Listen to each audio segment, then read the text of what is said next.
Sir, വസതിയിൽ നിന്ന് കത്തിയ നിലയിൽ പണം കൂമ്പാരം കണ്ടെത്തിയിരുന്നു ജസ്റ്റിസ് യശ്വന്ത് വർമ്മയുടെ ഒരു സംഭവം നമുക്കൊക്കെ അറിയാം. അതിൽ അദ്ദേഹത്തെ സുപ്രീം കോടതി ഇംപീച്ച്മെന്റ് ചെയ്യുന്നു. ഇപ്പോഴിതാ സുപ്രീം കോടതിയുടെ നടപടിക്കെതിരെ ചോദ്യം ചെയ്യുകയാണ് ഈ യശ്വന്ത് വർമ്മ. ഈ അന്വേഷണം എന്ന് പറയുന്നത്, അല്ലെങ്കിൽ ഇതിൽ നിലവിൽ വന്നിരിക്കുന്ന സുപ്രീം കോടതിയുടെ മുന്നറിയിപ്പ്, നിർദ്ദേശം, വിധി എന്നൊക്കെ പറയാവുന്ന സംഗതിയെ അംഗീകരിക്കുന്നില്ല എന്ന മട്ടിലാണ് യശ്വന്ത് വർമ്മയുടെ ഒരു ക്വസ്റ്റ്യനിങ് എന്ന് പറയുന്നത്. അന്വേഷണ സമിതി തന്റെ വിശദീകരണം കേട്ടിട്ടില്ല എന്നാണ് യശ്വന്ത് വർമ്മ ഹർജിയിൽ ആരോപിക്കുന്നത് പോലും. അപ്പോൾ എന്റെ ഒരു ചോദ്യം എന്ന് പറയുന്നത്, ഒരു ഹൈക്കോടതി ജഡ്ജി ആയിരുന്ന ഒരാളാണ്. അദ്ദേഹത്തിന്റെ വീട്ടിൽ നിന്ന് പണക്കൂമ്പാരം കത്തിയ നിലയിൽ കണ്ടെത്തുന്നു. തെളിവുകൾ അടക്കമാണ്, നമ്മൾ മീഡിയകളിലൊക്കെ അത് കണ്ടതാണ്. അപ്പം ശേഷം സുപ്രീം കോടതി എടുത്ത ഒരു നടപടിയെ ഇയാൾ ചോദ്യം ചെയ്യുന്നു. ഹൈക്കോടതി ജഡ്ജി പറയാതെ പറയുകയാണോ സുപ്രീം കോടതിയല്ല ഇന്ത്യ മഹാരാജ്യത്ത് അവസാന വാക്കെന്ന്? സുപ്രീം കോടതി ഭരണഘടനയെ സംബന്ധിച്ചോളം സുപ്രീം കോടതി തന്നെയാണ്. അത് നീതു പറഞ്ഞ പോലെ സുപ്രീം കോടതിയുടെ മേൽക്കോടതിയുടെ മേൽക്കോയ്മ ചോദ്യം ചെയ്യുന്ന ഒരു കീഴ്ക്കോടതി ജഡ്ജ് ആണ് ഇപ്പോൾ യശ്വന്ത് വർമ്മ. അദ്ദേഹത്തിന് എങ്ങനെ ഈ പണക്കൂമ്പാരം തന്റെ ഔട്ട് ഹൗസിൽ വന്നു എന്ന് ഇതുവരെ അദ്ദേഹം പബ്ലിക്കായിട്ട് ആരോടും പറഞ്ഞിട്ടില്ല. അത് കമ്മിറ്റിയോടെ പറഞ്ഞേക്കും എന്നാണ് അദ്ദേഹത്തിന്റെ ഈ പരാതിയിൽ നിന്നുള്ള അനുമാനം. അത് എന്തൊക്കെയാണേലും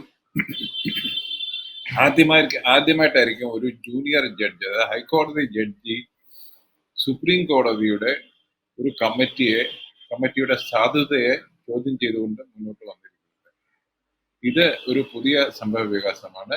നേരത്തെ ചണ്ഡീഗറിലെ ഒരു ഹൈക്കോടതി ജഡ്ജിക്കെതിരെ ഇംപീച്ച്മെന്റ് മോഷൻ ഉണ്ടായപ്പോൾ അദ്ദേഹം പാർലമെന്റിൽ തന്നെ ഡിഫെൻഡ് ചെയ്യാൻ വേണ്ടി കപിൽ സിബലിനെ നിയോഗിച്ചു. അങ്ങനെയാണ് കപിൽ സിബൽ പൊളിറ്റിക്സിലേക്കും മറ്റും വരുന്നത്.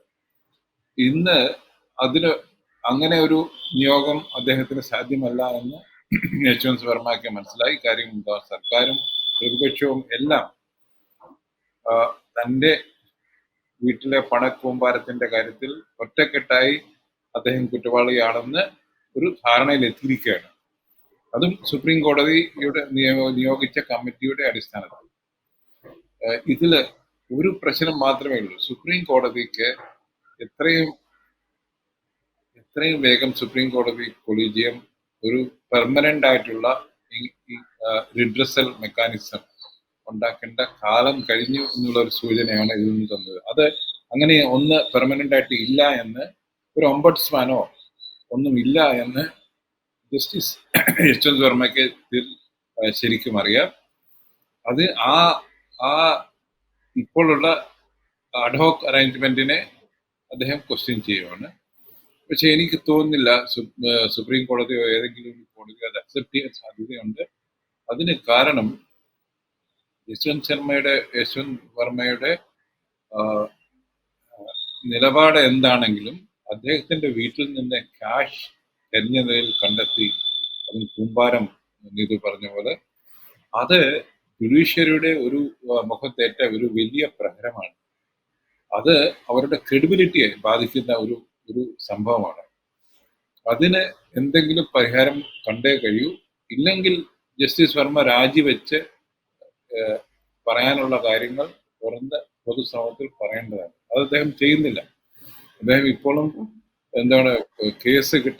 കേസ് അസൈൻ ചെയ്യാത്ത ഒരു ജഡ്ജിയായ അലഹബാദ് ഹൈക്കോടതിയിൽ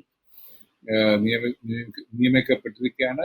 പക്ഷെ എനിക്ക് തോന്നുന്നു അദ്ദേഹം ഡൽഹിയിൽ തന്നെയാണ് താമസം തോന്നുന്നത്. അപ്പൊ അങ്ങനെയുള്ള ഒരു വ്യക്തിയാണ് തന്റെ ഇപ്പോൾ ഇല്ലാത്ത പബ്ലിക്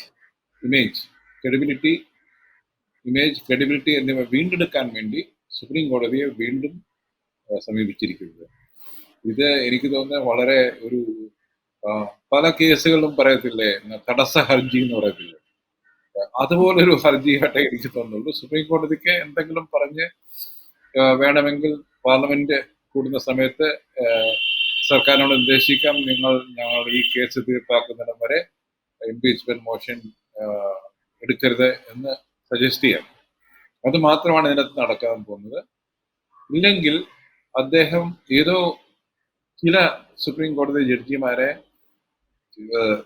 ബ്രീഫ് ചെയ്യുകയും അവരുടെ സപ്പോർട്ട് അദ്ദേഹത്തിന് കിട്ടുകയും ചെയ്തിട്ടുണ്ട് എന്ന് വേണം അനുമാനിക്കാൻ. അല്ലെങ്കിൽ അത്രയും ഈ ധൈര്യം കാണിക്കാറില്ല. നേരത്തെയുള്ള ചീഫ് ജസ്റ്റിസ് ഖന്നയുടെ സമയത്ത് അദ്ദേഹം ഒന്നും ചെയ്തില്ല.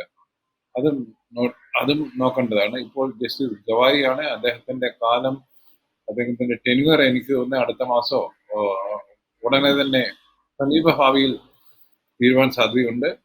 അപ്പൊ എനിക്ക് തോന്നുന്നത് ഈ ഒരു ട്രാൻസിഷൻ പീരീഡിന്റെ ഒരു അനിശ്ചിതത്വം തന്റെ കേസിനെ ഫേവറബിൾ ആയിട്ട് സ്വാധീനിക്കാനുള്ള ശ്രമമാണ് എന്ന് എനിക്ക് തോന്നുന്നു. പക്ഷേ ഒരു രാജ്യത്തിനും ഒരു നീതിന്യായ വ്യവസ്ഥയ്ക്കും ഒരു ജഡ്ജിയുടെ വീട്ടിലെ പണക്കുമ്പാരത്തെ ന്യായീകരിക്കാൻ കഴിയില്ല.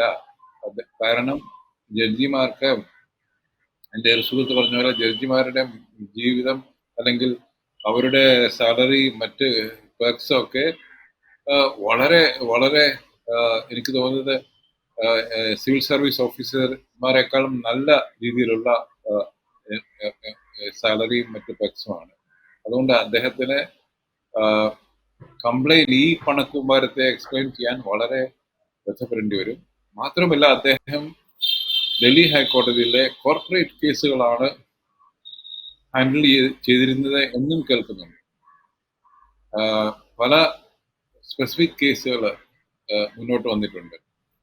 ഇതൊക്കെ കാണിക്കുന്നത് അല്ലാതെ തന്നെ സുപ്രീം കോടതിയും മറ്റു കോടതികളും ഇപ്പോൾ കോർപ്പറേറ്റ് കേസുകളിലാണ് കൂടുതൽ ആഭിമുഖ്യം കൊടുക്കുന്നത്. അല്ലാതെ സോഷ്യൽ ഇഷ്യൂസിന്റെയോ അല്ലെങ്കിൽ ഭരണഘടനാപരമായ ഇഷ്യൂസിനോ അല്ല എന്നും ഒരു ശ്രുതി ഡൽഹിയിലുണ്ട്. ഇതൊക്കെ വെച്ച് നോക്കുമ്പോൾ ഈ കേസ് എങ്ങനെ പോയി കഴിഞ്ഞാലും ജസ്റ്റിസ് വർമ്മ നമ്മുടെ ജുഡീഷ്യറിയുടെ ക്രെഡിബിലിറ്റിക്ക് ഒരു കളങ്കമായി മാറിയിരിക്കുകയാണ്. അദ്ദേഹത്തെ എനിക്ക് തോന്നുന്നില്ല സുപ്രീം കോടതിക്കും ജുഡീഷ്യറിക്കും തങ്ങളുടെ ക്രെഡിബിലിറ്റി വീണ്ടെടുക്കണമെന്നുണ്ടെങ്കിൽ അദ്ദേഹത്തെ ഇംപീച്ച്മെന്റിന് വിട്ടുകൊടുത്തേ മതിയാവും. അത് അത് അത് അത് ഒന്ന് താമസിപ്പിക്കാൻ വേണ്ടി മാത്രമായിരിക്കും അദ്ദേഹം ഈ ഹർജി കൊടുത്തിരിക്കുന്നത് എന്നാണ് എനിക്ക് തോന്നുന്നത്. സംഭവിച്ചിരിക്കുന്നത്, ചെറിയൻ സാർ ഒന്ന് ആലോചിച്ച് നോക്കൂ, ഒരു രാഷ്ട്രീയ പ്രവർത്തകനല്ല, അല്ലെങ്കിൽ മറ്റേതെങ്കിലും രീതിയിൽ ഉള്ള ഒരു സർക്കാർ ഉദ്യോഗസ്ഥനൊന്നുമല്ല, ഒരു ഹൈക്കോടതി ജഡ്ജിയാണ്. എന്റെ ഒരു ഓർമ്മ ശരിയാണെങ്കിൽ ഡൽഹിയിലെ 13 തുഗ്ലക് അങ്ങനെ എന്തോ ഒരു ഇതാണ്, ഒരു വസതിയുടെ പേരാണ് അദ്ദേഹത്തിന്റെ വസതിയുടെ പേര് അങ്ങനെയാണ്. അവിടെ വെച്ച് അത് അദ്ദേഹത്തിന്റെ സ്വന്തം വസതിയാണ്. അപ്പോൾ അവിടെ ഉണ്ടായിരിക്കുന്ന ഈ പണക്കൂമ്പാരം അത് അദ്ദേഹം എങ്ങനെ സമ്പാദിച്ചു, ഈ പണം അദ്ദേഹത്തിന് എങ്ങനെ ലഭിച്ചു എന്ന് ഒരു ഹൈക്കോടതി ജഡ്ജി, ഡൽഹി ഹൈക്കോടതി ജഡ്ജി ആയിരിക്കുന്ന ഒരു വ്യക്തി ഇത്തരം ഒരു ആരോപണ നിഴലിൽ നിൽക്കുമ്പോൾ അദ്ദേഹത്തിന്റെ പൂർണ്ണ ഉത്തരവാദിത്വമാണ് അത് സമൂഹത്തിനോട് പറയുക എന്നുള്ളത്. കാരണം ജഡ്ജായിരിക്കുകയാണ്, പലരും നീതി തേടി അദ്ദേഹത്തിന്റെ മുന്നിലാണ് എത്തുന്നത്. അപ്പോൾ പൂർണ്ണമായും ഇത് താൻ അനധികൃതമായി സമ്പാദിച്ചതല്ല, അഴിമതിയല്ല എന്നൊക്കെ തുറന്നു പറയാനുള്ള ഒരു ആർജവം അദ്ദേഹം കാണിക്കണമായിരുന്നു. അതിവിടെ ഉണ്ടായിട്ടില്ല. മറ്റൊന്ന്, സുപ്രീം കോടതി കൃത്യമായ രീതിയിൽ അന്വേഷിച്ച് ഒരു റിപ്പോർട്ട് സമർപ്പിച്ച് അല്ലെങ്കിൽ അതിലൊരു വിധി വരികയാണ്. അതിനെ അദ്ദേഹം അംഗീകരിക്കുന്നില്ല എന്ന് മാത്രമല്ല, അതിനെ ചോദ്യം ചെയ്യുക കൂടിയാണ്. ഇത്തരത്തിൽ ഒരു ഹൈക്കോടതി ജഡ്ജ് ചെയ്യുമ്പോൾ, അതും സുപ്രീം കോടതിയോട്, തന്റെ മേൽക്കോടതിയോടൊക്കെ അദ്ദേഹം ഇത്തരത്തിൽ പെരുമാറുമ്പോൾ ഒരു സാധാരണക്കാരുടെ മനസ്സിലുണ്ടാകുന്ന പലതരത്തിലുള്ള ചോദ്യങ്ങളുണ്ട്.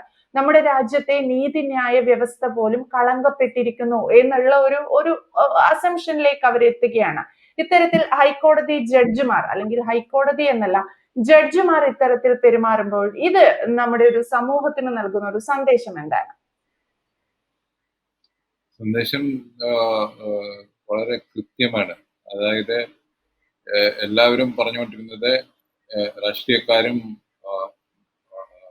സിവിൽ സർവീസും ഒക്കെ കോംപ്രമൈസ് ചെയ്യപ്പെട്ടിരിക്കുന്നു, ജുഡീഷ്യറി ഇതുവരെ അത് ചെയ്തില്ല എന്നുള്ള ഒരു ധാരണയുണ്ടായിരുന്നു. അത് ഈ സംഭവത്തോടു കൂടി ഏകദേശം പോയിരിക്കുകയാണ് എന്ന് പറയാം. എനിക്ക് പറയാനുള്ളത്, അദ്ദേഹം ജഡ്ജിന് ഇനി പറയാനുള്ള ഒരേ ഒരു സംഗതി, വളരെ സ്ഫോടകാത്മകമായിരിക്കും അദ്ദേഹം തുറന്നു പറഞ്ഞാൽ. കാര്യം എന്ന് വെച്ചാൽ നേരത്തേക്ക്, അതായത് ഏഹ്, ഏഹ്, ഒരു 10-20 വർഷം മുമ്പ് മിക്ക ചെറിയ ചെറിയ സ്വാമിമാര് അവര് പല പൊളിറ്റീഷ്യൻസുമായിട്ടും വളരെ ക്ലോസ് ആയിരുന്നു എന്ന് കേട്ടിട്ടുണ്ട്. അതിന് ഒരു കാരണം രാഷ്ട്രീയക്കാരുടെ കള്ളപ്പണം സൂക്ഷിക്കുന്ന ഒരിടമായിട്ട് പല ആശ്രമങ്ങളും മാറിയിരുന്നു എന്ന്. ഇപ്പൊ ആശ്രമങ്ങളാകാം, ഇത് മദ്രസകളാകാം, പള്ളികളാകാം, അത് എന്തായാലും അങ്ങനെ ഒരു റൂട്ട് രാഷ്ട്രീയക്കാർ എടുത്തിരുന്നു. അത് മിക്ക ലോയേഴ്സും അവർ ജഡ്ജസും ലോയേഴ്സ് ആയിരിക്കുമ്പോൾ പൊളിറ്റിക്കൽ അഫിലിയേഷൻസ് ഉള്ളവരാണ് എന്ന് നമുക്കൊക്കെ അറിയാം. അങ്ങനെ വല്ലതും ആണെങ്കിൽ ഇത് വളരെ സ്ഫോടകാത്മകമായി ആകും. അദ്ദേഹത്തിന് പറയാനും കഴിയില്ല. പറഞ്ഞാൽ അത് ജുഡീഷ്യറി ആകമാനം അല്ലെങ്കിൽ നമ്മുടെ സിസ്റ്റത്തെ ആകമാനം ബാധിക്കുന്ന ഒരു വലിയ നാഷണൽ, ഒരു ദേശീയ ദുരന്തമായി മാറാൻ സാധ്യതയുണ്ട്. അങ്ങനെ എന്തോ ആണ് അദ്ദേഹത്തിന്റെ പുറകിൽ നിൽക്കുന്ന ആൾക്കാരോട് പറഞ്ഞുകൊണ്ടിരിക്കുന്നത്. നിങ്ങൾ ഇത് ചെയ്തു കഴിഞ്ഞാൽ എനിക്കത് ചെയ്യേണ്ടി വരും. ഒരു തരത്തിൽ പറഞ്ഞാൽ ഒരു ഒരു ഒരു ബ്ലാക്ക്മെയിലിന്റെ ലെവലിലേക്ക് പോകുന്ന ഒരു സംഗതിയാണ് എന്ന് നമുക്ക് തോന്നിപ്പോകുന്നു. അത് അങ്ങനെ ആകാതിരിക്കട്ടെ എന്ന് നമുക്ക് ആശിക്കാം. പക്ഷേ ഇന്നത്തെ സ്ഥിതിയിൽ അത് പാർലമെന്റ് ഒറ്റക്കെട്ടായിട്ട് അദ്ദേഹത്തെ ഇംപീച്ച് ചെയ്യാൻ പോവാണ്. അപ്പോൾ അദ്ദേഹം തന്റെ മേൽക്കോടതിയെ ചോദ്യം ചെയ്യുന്നു, നിങ്ങൾ ചെയ്തത് ശരിയായില്ല. അത് മാത്രമല്ല, ആ എൻക്വയറി കമ്മിറ്റിയിലുള്ളത് മറ്റ് ഹൈക്കോടതികളുടെ ജഡ്ജസ് ആണ്, അല്ലാതെ പോലീസുകാരോ സിവിൽ സർവൻസോ ഒന്നുമല്ല. തന്റെ പിയർ ഗ്രൂപ്പിലുള്ള ജഡ്ജസ് ആണ്. കർണാടക ഹൈക്കോടതിയിലെ ഒരു ജഡ്ജ്, ആ ജഡ്ജ് സുപ്രീം കോടതിയിലേക്ക് അപ്പോയിന്റ് ചെയ്തിട്ടു. അപ്പൊ അതായത് സ്വന്തം ജഡ്ജ് സമൂഹത്തെ തന്നെ അദ്ദേഹം കരിവാരിത്തേക്കാണ്. നിങ്ങൾ ചെയ്ത് ശരിയല്ല, നിങ്ങൾ ചെയ്ത് അതല്ല. അത് എനിക്ക് തോന്നുന്നു ഇതൊരു ഡെസ്പറേറ്റ് ആക്ട് ആണ്.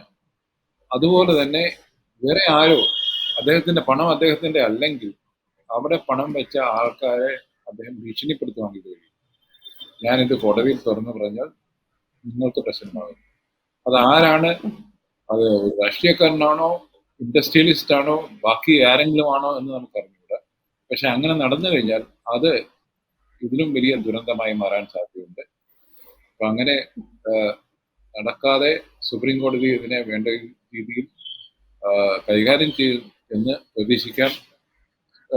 എന്തായാലും അദ്ദേഹം ഇംപീച്ച്മെന്റ് മോഷൻ എല്ലാ പാർട്ടികളും ഏകദേശം അംഗീകരിച്ചിരിക്കുകയാണ്. അവർക്കും രാഷ്ട്രീയക്കാർക്കും ജഡ്ജസിനെ ഒന്ന് നിലക്കി നിർത്തണമെന്ന് പലപ്പോഴും തോന്നാറുണ്ട്. ഇതിന്റെ ഒരു ഭാഗമായിട്ട് അവരെ ഇത് എനിക്ക് തോന്നുന്നു ഐക്യസംഘടന പാസ്സാക്കാൻ സാധ്യതയുണ്ട്. അടുത്ത ആഴ്ചയാണ് ഈ പാർലമെന്റ് കൂടുന്നത്. അതുകൊണ്ട് തന്നെ ആയിരിക്കണം അദ്ദേഹം ഈ ആഴ്ച ഈ തടസ്സ ഹർജി കൊടുത്തിരിക്കുന്നത്. ഓക്കെ, വ്യക്തമാണ് ചെറിയാൻ സാർ. എന്തായാലും വസതിയിൽ പണക്കൂമ്പാരം കണ്ടെത്തിയ സംഭവത്തിൽ അന്വേഷണ റിപ്പോർട്ടിനെതിരെ സുപ്രീം കോടതിയെ സമീപിച്ചിരിക്കുകയാണ് ഹൈക്കോടതി ജഡ്ജായിരുന്ന യശ്വന്ത് വർമ്മ. അദ്ദേഹം പറയുന്നത് തന്റെ ഭാഗം കോടതി കേട്ടിട്ടില്ല എന്നാണ്. അതേസമയം പാർലമെന്റിൽ അദ്ദേഹം പൂർണ്ണമായും ഇംപീച്ച്മെന്റിന് തയ്യാറാവാൻ പോവുകയാണെന്ന റിപ്പോർട്ടുകളും പുറത്തു വരുന്നുണ്ട്. വ്യക്തമാണ്. Thank you Cheriyan sir. കൂടുതൽ വാർത്തകളും വിശേഷങ്ങളും നിങ്ങളിലേക്ക് എത്താൻ ABC മലയാളം സബ്സ്ക്രൈബ് ചെയ്യുക, ബെൽ ബട്ടണും അമർത്തുക.